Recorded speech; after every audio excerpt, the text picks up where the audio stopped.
to the DolphinsTalk.com podcast, the most listened to daily Miami Dolphins podcast on the internet.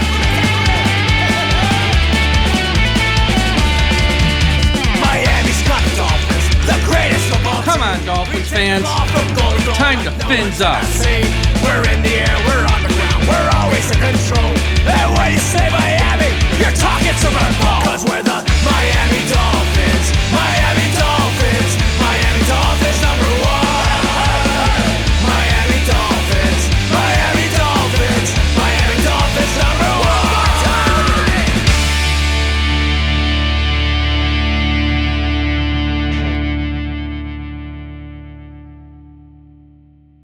Good evening, Miami Dolphins fans. How are you today?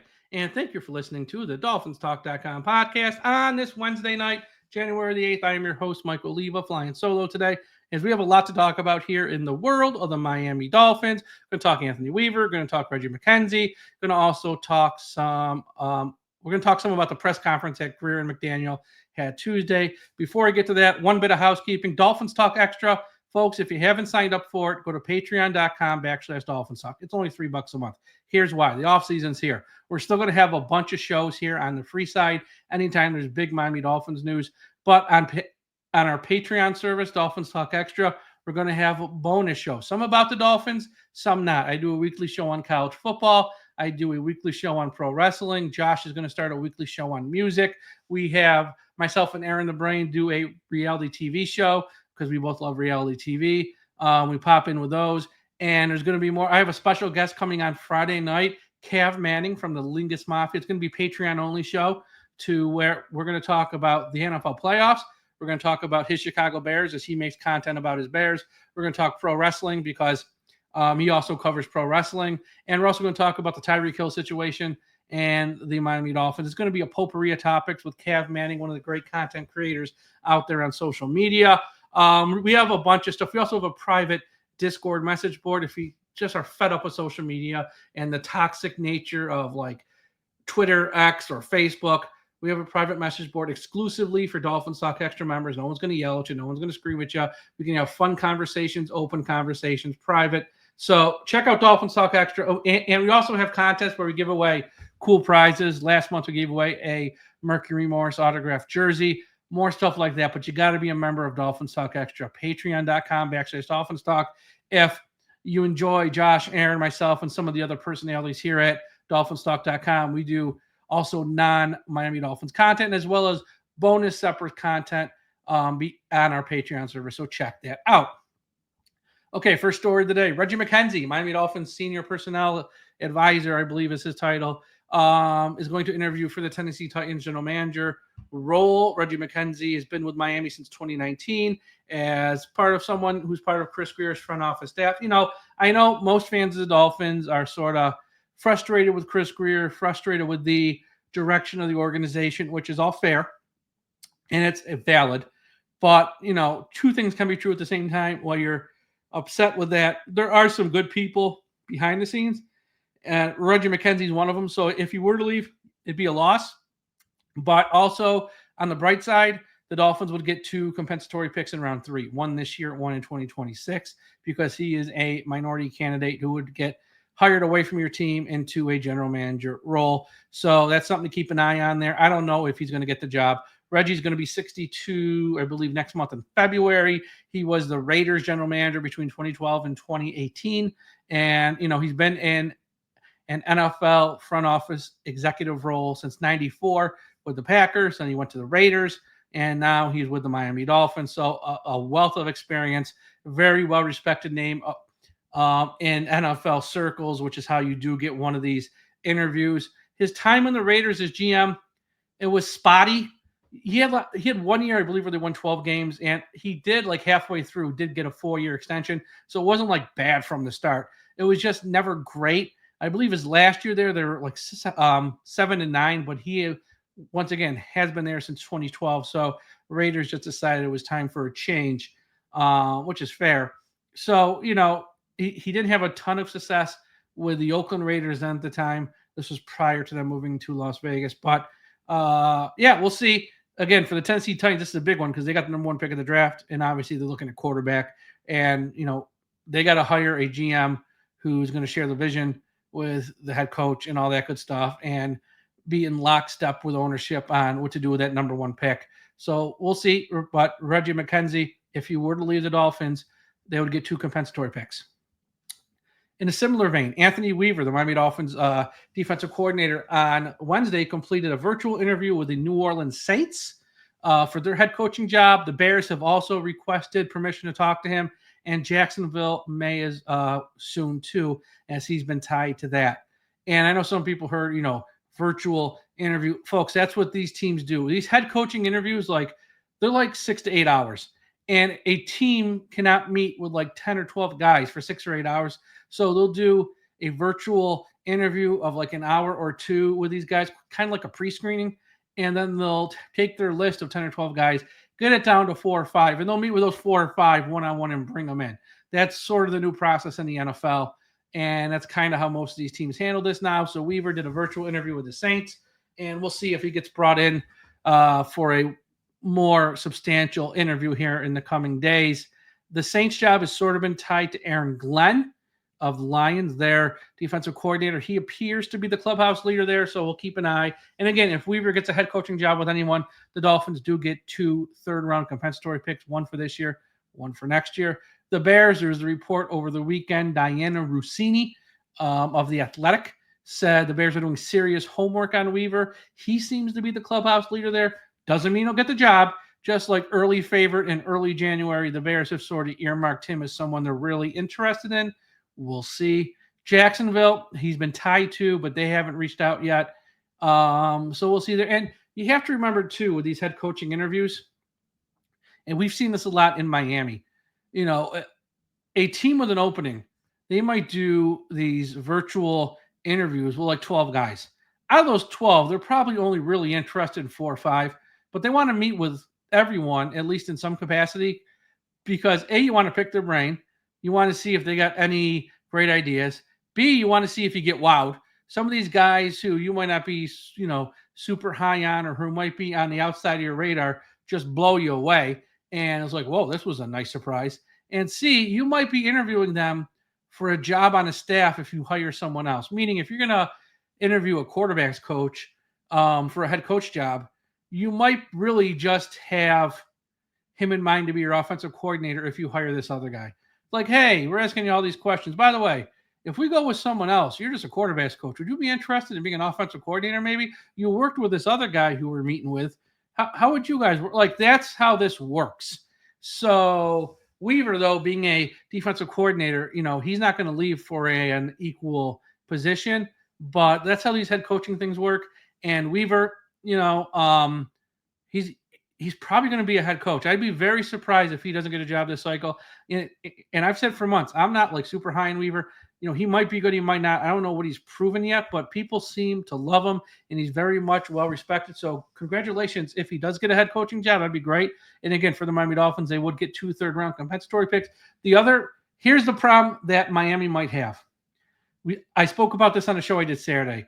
Robert Saleh is out there. Robert Saleh is very tight with Mike McDaniel. If Weaver gets a head coaching job, 99.9% sure Robert Saleh will be the new defensive coordinator in Miami. Josh Moser, WSVN 7, I had him on Tuesday evening on the podcast. He goes, Robert Saleh owns a house in South Florida. Like, you don't need to be Scooby-Doo to solve this mystery. All the things are lined up for Saleh to take the role as defensive coordinator in Miami. Here's the problem. San Francisco has an opening at defensive coordinator. Before Saleh got the Jets job, he worked for Shanahan in San Francisco. And Robert Saleh might not want to wait a week or 2 or 3 or 4 to see if Weaver gets hired when he can just say yes to the San Francisco coordinator job right now. Now, here's the deal. Saleh's got 2 head coaching interviews. One's in Jacksonville, and I forget the other one. Might be the Saints or the Raiders. I can't remember. But Saleh's not getting a head coaching job. It ended so badly with the Jets. He's just not. And it was also reported today on Wednesday that from Josina Anderson, NFL insider, that San Francisco was just going to offer Saleh the job because they made the call last night on their defensive coordinator, pretty much probably because they want to just lock up Robert Saleh. So once Saleh has these 2 head coach openings done, he's going to have to make a call. Take the San Francisco coordinator job or wait to see what goes on with Weaver. And he might not want to wait, and I don't blame him. So if you're Miami, you're hoping Weaver gets hired quickly so you can make your pitch to Saleh. Because if this drags out for Weaver for a month after the Super Bowl, and he gets hired like the first week of February or something, Saleh might be off the market. Now you got no Weaver, you got no Saleh, and it's really just because of bad luck and bad timing. So and because the San Francisco coordinator job opened up as well, which was unexpected. So we'll see. But if you're the Dolphins here, if Weaver leaves, be very much unfortunate to lose him and not have the opportunity to get Robert Saleh. Okay, before I get to the final topic on today's show, first, a quick word from our sponsor. The DolphinsTalk.com podcast network is sponsored by Caneswear. Caneswear is the place to go for officially licensed apparel for the Miami Dolphins, Miami Heat, the Hurricanes, Florida Panthers, and all of the professional and college teams in South Florida. Looking for the latest jersey, a birthday gift, or the newest hat to hit the market of your favorite South Florida team? Check out Caneswear for their overwhelming selection of sports apparel. Located at 2655 South University Drive, Davie, Florida, Caneswear has it all. Not in South Florida? No worries. Visit Caneswear.com to shop their inventory from the comfort of your home, and they'll ship it to you. International fans, too. Caneswear.com is the spot that Miami fans shop. That's Caneswear.com. Caneswear.com. All right, final topic of today's show. I'm going to talk about the press conference, the end-of-year press conference Chris Greer and Mike McDaniel had on Tuesday. And, folks, look, if you're listening to a show like this, if you've been a long-time Dolphins Talk podcast listener, you know I'm a fan of this team. I get no joy in saying negative things about the Dolphins.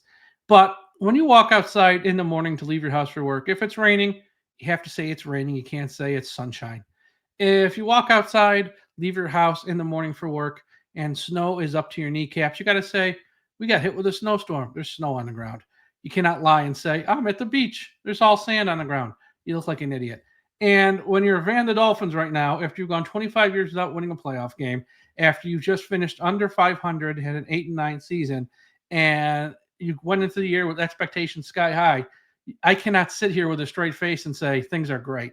That press conference Chris Grier and Mike McDaniel gave on Tuesday, the answers they gave were just awful. It's tone deaf. They can't read the room. And you literally could have played the 2022 or 2023 end of the year press conference that they did last year or 2 years ago, because it was essentially the same things being said. We're going to fix it. We're going to be more physical. It's just, Chris Grier would not backtrack on his offensive line. You're more worried about than we are. He goes, I'm not going to backtrack off that. It's just so bad. They don't get it. And if, heading into 2025, I don't want to say it's hopeless, but it kind of feels hopeless on some levels that the same people who have, come up small, come up short year after year. And in the case of Greer's, come up short since he's taken over control, whether you want to say it's 2016 or whether you want to say 2019. You pick the date. It doesn't matter. He's come up short the entire time. Nothing that was said there is there to instill confidence that 2025 is going to be any different at all. I thought that his answers, especially Greer in particular, the answers were insulting at best or dumb at worst. You take your pick. It was just so bad. Let's go over some of this. First off, if you think the Miami Dolphins, had a spiritual awakening this season, thinking, we're weak, we're soft. Everyone says we're soft.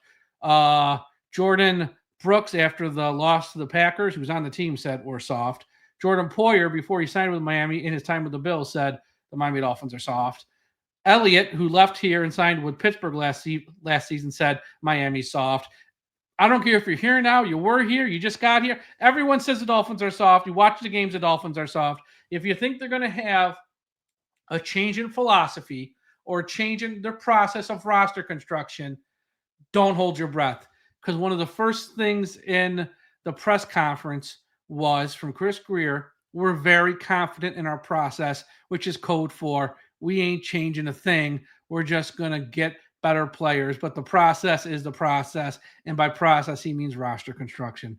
They want still, at the end of the day, speedy guards, smaller guards, because you got these speed backs in Achane and Wright and Wilson, whoever is going to be here next year. But we know Achane and Wright will. And you can't have these big lumbering guards who can push people around, who can be the bully. They need fast guys who can pull and get out in front of these fast running backs in space. So if you're thinking they're going to build up this monster offensive line, these big, nasty guys and push people around, they're not. And when he says we're very confident in our process, that's him doubling down on this.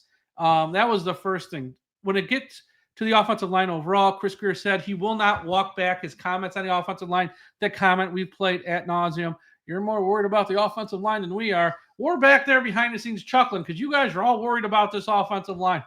There's nothing wrong with the offensive line. He said he's not going to walk those comments back. He said the offensive line is the hardest working group on the team. Yes, he said that with a straight face. The hardest working group on the team. Chris, memo. If that's the hardest working group and they still suck, that means you can't pick players. If you picked even competent players and if you're telling me the truth that they're the hardest working, the guys show up first, they stay late, they're putting in all this time, and that's the end product, you can't pick talent. Because if they're putting in all these hours and doing all this work, the finished product should have been better.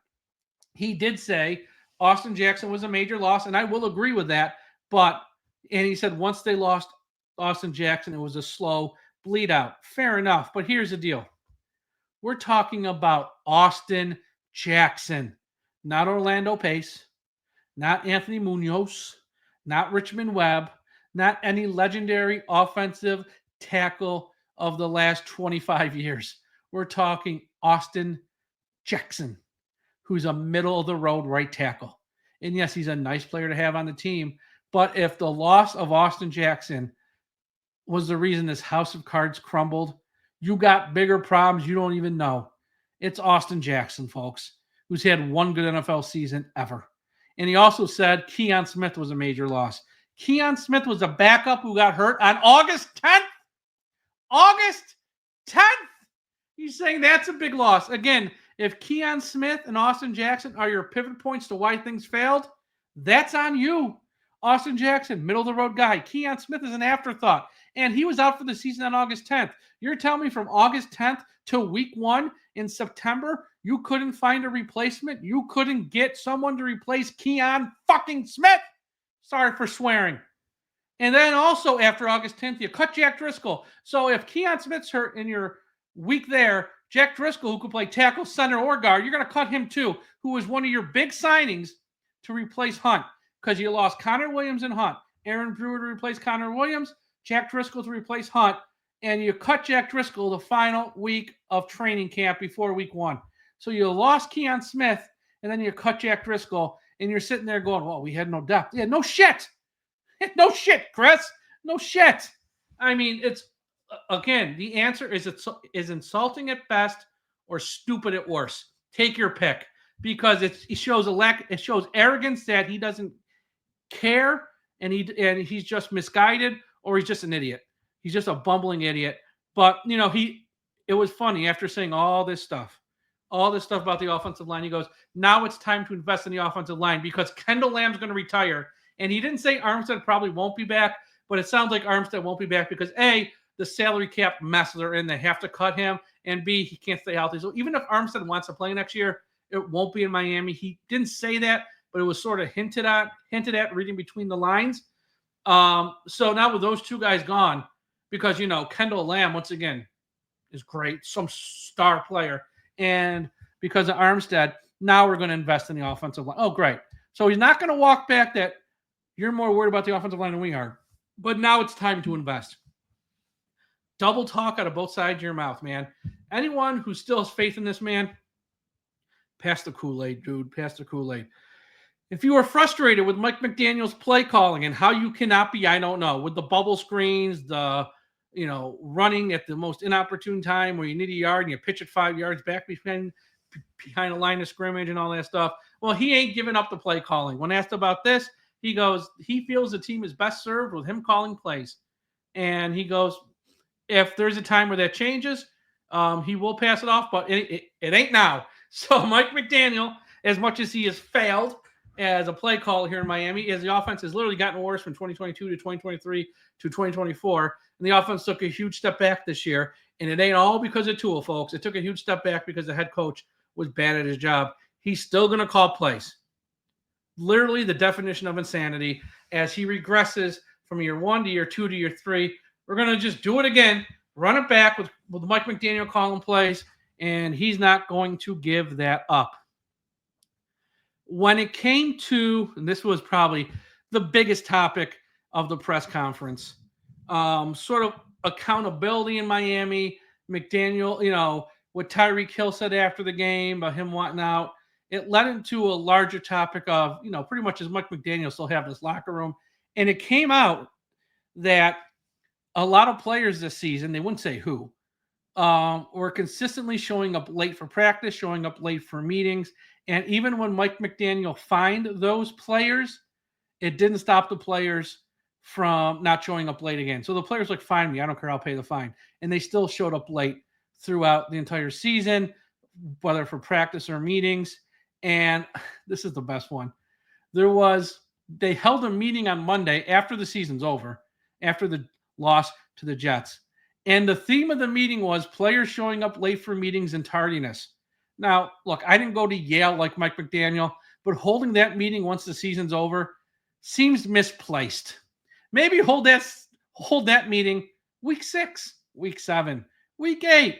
I don't know, first week of December for the final push to the playoffs. Holding it after the season ended is just mind-boggling. And it goes to show there's players on this team. And they said, those players who were doing that won't be back next year. So we're going to know without knowing. Some of them, maybe their contracts are up. I don't know. But if they still have contracts to be on this team, and it's like, oh, that's a surprise that they're letting go him. Oh, that guy was cut. We're going to know probably one of the guys who were showing up late, who were fined and didn't care. But Mike McDaniel, but the theme of the meeting on Monday was tardiness and showing up late. This is like high school stuff.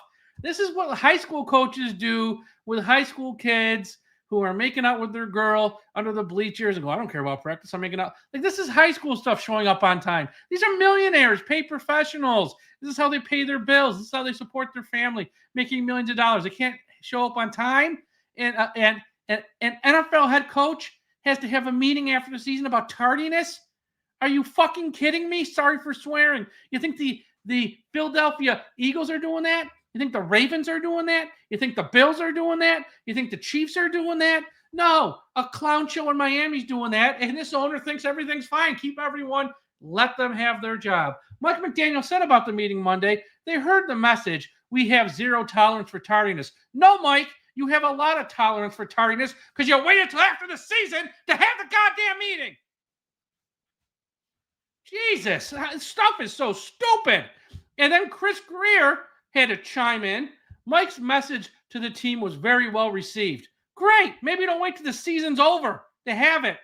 It's just tone deaf. They don't get it. These guys are not equipped to manage an NFL team. One is a GM, one is a head coach. And if you think in 2025 anything's going to be any different, you're nuts. You're naive. Your head's in the sand. Your head's up your ass. You have no clue. This stuff does not get fixed overnight. You don't flip a switch and go from, hey, I'm everyone's best friend, Mike McDaniel. Check out my cool sneakers. Check out my cool pants. Hey, I got this expensive watch. Hey. And then be a ball buster, Don Shula. In the next you're either built one way or you're built the other. You ain't no flipping a switch. And if he tries to flip the switch, it's going to come off as fake. It's going to come off as phony. The players are going to see right through it and laugh at him. So, I mean, the fact that these players don't even respect this guy to show up on time, and when Vic Fangio last year, when they said we mutually agree to part ways, bullshit, you fired Vic. And when it came out, Vic was like, these guys don't work hard. They don't want to practice. They don't care, essentially. All the Dolphins players, whether it was Cam Smith, unlocked, Javon Holland throwing rocks, Ramsey and the others ran to social media to mock Vic, troll Vic because they got him fired essentially. You know what? You showed your immaturity. You showed a lack of class. And this year, Vic Fangio's got the number one defense in the NFL, and you're sitting home watching the playoffs on TV with everyone else, and Cam Smith's a bust, and Holland had the worst year ever. So those guys who are having so much fun on social media trolling Vic Fangio, who's laughing now? Vic. And anyone, and then it was that spin everyone put up. The NFL game passed Vic Fangio by, like hell it did. Miami's got a bunch of lazy bums, and that's what happened. So, Vic Fangio warned everyone a year ago. I know fans of the Dolphins, anyone who ever leaves the Dolphins, especially on social media, turn on that person and just come up with false narratives and make stuff up to badmouth them. Vic was right. I was the one that said, why are we doing this? Vic is the only coach on the staff who's worth anything, and we just ran him off. And it's funny. The Miami Dolphins last year were voted the number one franchise by NFL players. They got nice, weight rooms. They got nice locker rooms. They got the food service is great. You want to bring your family to the game, the family's treated first class. You know why they're voted number one, folks? Because the Dolphins will pay these guys tons of money, overpay them. They let them do anything they want, including showing up late, and there's no accountability. So why would the players complain? Yeah, this was great working here. No one cares what I do. No one cares if I show up on time. No one cares about anything. Dolphins are the best. I mean, literally, they're pissing on Stephen Ross's money, and nobody seems to care. Tyreek Hill, after the Jets game, Week 18, said he wanted out of Miami, that whole thing. Well, everyone's trying to walk this back. Chris Grier said he met with Tyreek Hill on Monday, and Tyreek Hill didn't ask me for a trade, even though Tyreek said he wants out of Miami on Sunday. Monday, Chris Grier's pretending like nothing ever happened. Well, he didn't ask me for a trade, so pretty much we ain't trading him. And Mike McDaniel said his relationship with Tyreek Hill is fixable. That's what you want to hear when you're paying a wide receiver $30 million. The relationship is fixable. Not that it's good and now we're on the same page. No, it's fixable. Not fixed yet, but it's fixable. And I'm going to give the Miami Dolphins free advice. Tyreek Hill is a ticking time bomb, and it's going to go off at the worst possible time. Get Tyreek Hill off your team ASAP. Anything you get in return for him, I don't care. It's not about equal value. You'll never get equal value. I know the contract is difficult to trade. Difficult's not impossible. It's not about the dead cap space. It's not about what picks you get in return. Just move on from him and cut your losses. Because no matter what Tyreek Hill says, like, oh, I was just fooling around. Oh, I was just frustrated. Oh, I didn't mean it. Blah, blah, blah, blah, blah, blah, blah, blah, blah. Here's the real story. This is going to happen again. And Tyreek Hill is going to blow up and derail your 2025 season at the worst possible time because, trust me, he will. This is a ticking time bomb waiting to go off. Eat the dead cap money. I don't care if it's $30 million, 20, just do it. You want to trade him after June 1st and get picks for 2026? Fine, do that. Just get rid of him. Get him out of the house. Yes, he's a great player when he's on the field, but this is not going to end well. And you can give all the word salad answers about, well, he didn't ask me for a trade, and we're going to fix our relationship and all. What is this? Fix the relationship. Is this an episode of Dr. Phil? We're giving a guy $30 or $50 million next year. Just show up, play, and shut up. Don't take yourself out of games. I mean, really, just get rid of this guy now before this blows up in your face, because it is. I don't need a crystal ball. This is going to blow up bad. On Tua, they pretty much said that they stand behind Tua 100%. When it came to the backup quarterback situation, Chris Grier said they were in on a lot of backup quarterbacks last offseason, but they were runners-up, and they just couldn't land anybody. I guess that's supposed to make you feel good that Chris Grier can't close the deal. And we came close, but we were just runners-up. And the reason they were runner-ups was because of the salary cap situation. Mind you, he created the salary cap situation. So he's making it sound like, look, my hands are tied. Salary cap. Dude, you are in charge of the salary cap. Okay. And then he goes, compensatory picks. You're probably thinking, what the hell does that mean, compensatory picks? Because if they would have went out there and paid Joe Flacco, Andy Dalton, whatever, a fair salary, $5-6 million to be a number 2 quarterback, which we needed, those compensatory picks for Wilkins and Hunt might not be there. Newsflash, the one for Wilkins fell anyways from round 3 to round 4, which they didn't know at the time, yes. But if you're letting compensatory picks, which are essentially, picks after round 3, the best one you can get is pretty much a pick at the end of round 3, which is really the start of round 4, or the pick at the end of round 4, which is the pick at the top of round 5, or a pick at the end of round 5, which is really a pick around 6. You get the point. If you're letting compensatory picks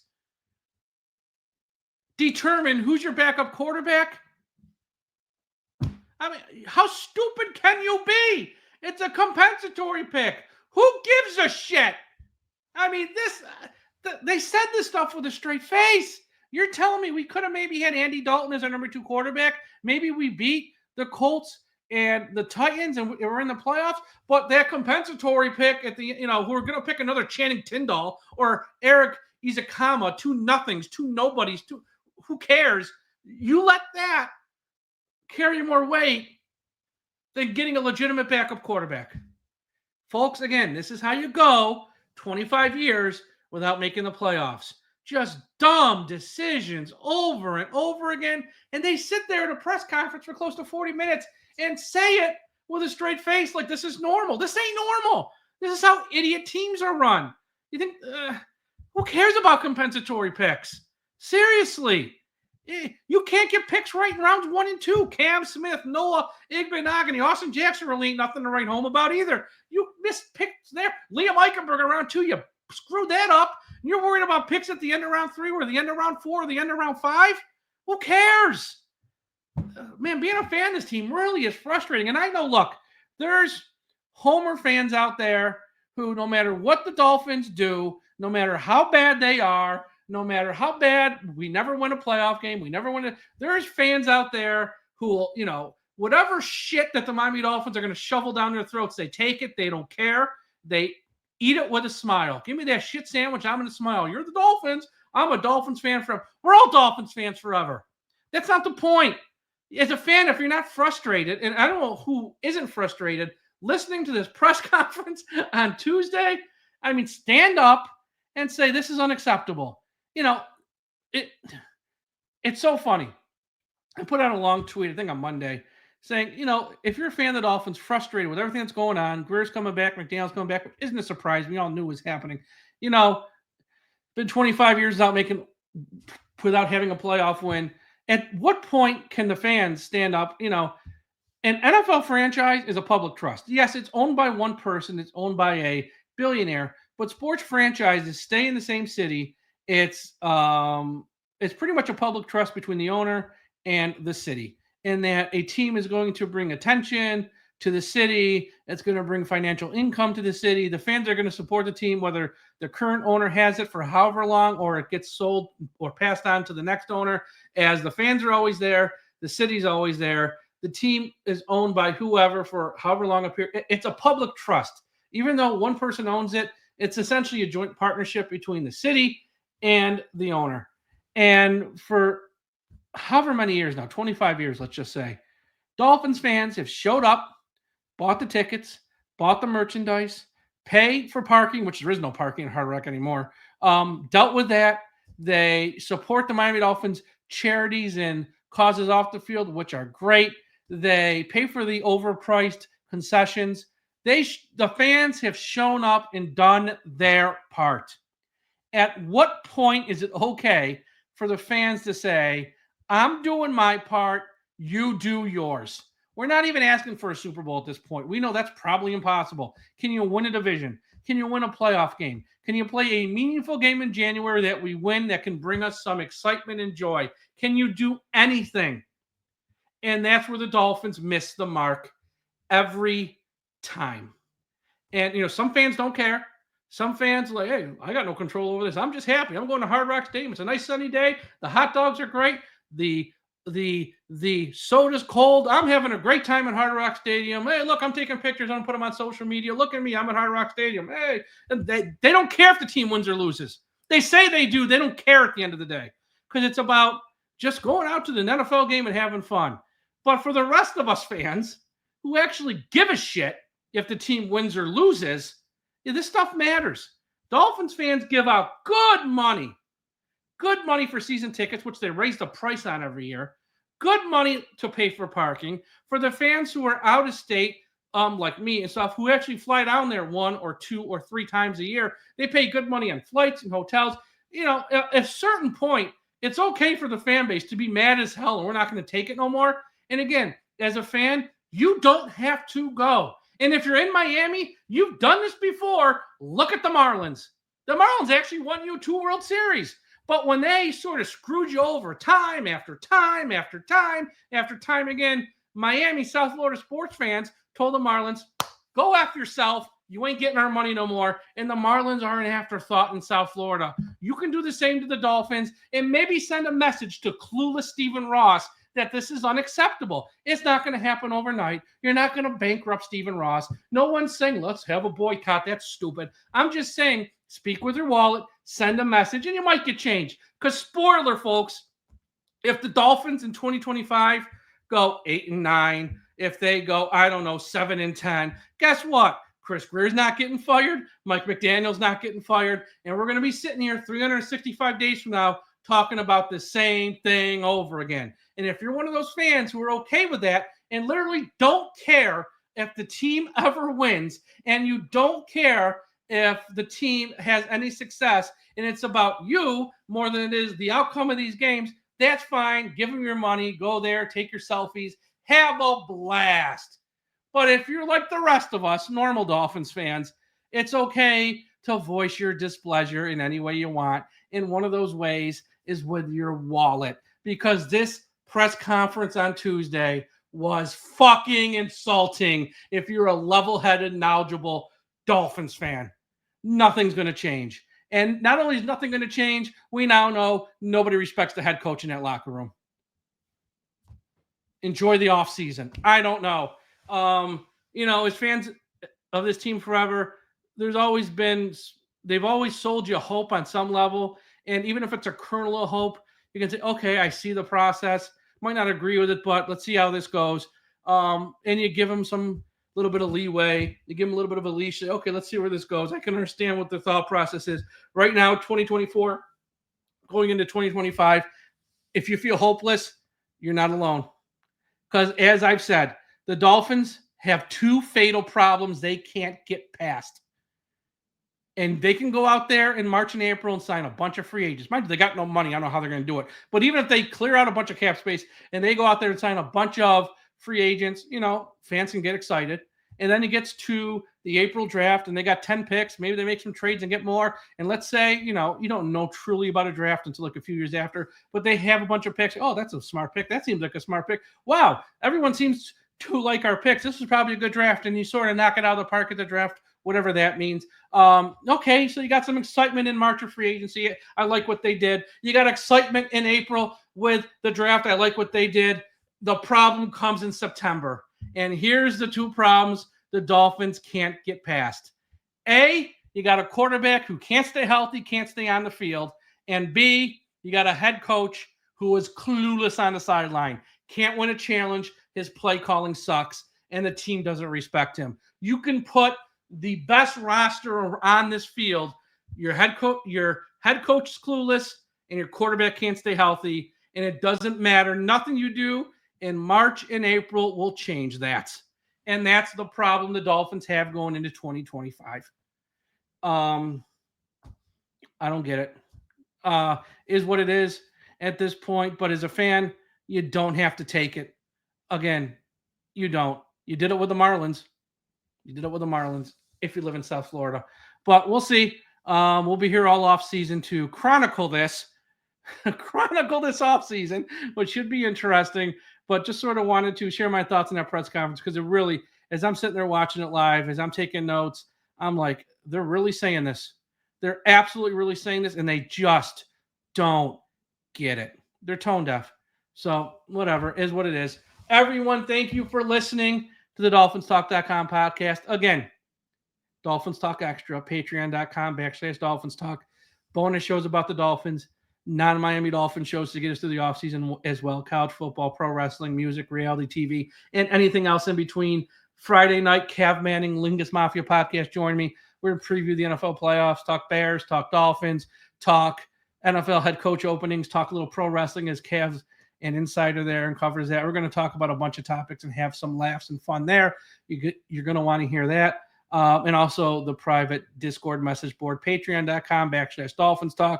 Go to DolphinsTalk.com. We got a bunch of great articles. Our writers are putting out great work. Check out all the articles up at DolphinsTalk.com. Josh and Aaron, they put up a podcast on Tuesday. Check that out. Myself and Tom are going to have our postseason award shows probably later this week or this weekend, so get ready for that as well. FinHeaven.com. Everyone go to FinHeaven.com, largest Miami Dolphins message board on the internet. Also, check out the I Am a Miami Dolphins fan Facebook page on YouTube. Make sure you are a part of that. Not on YouTube, on Facebook, if you're on Facebook.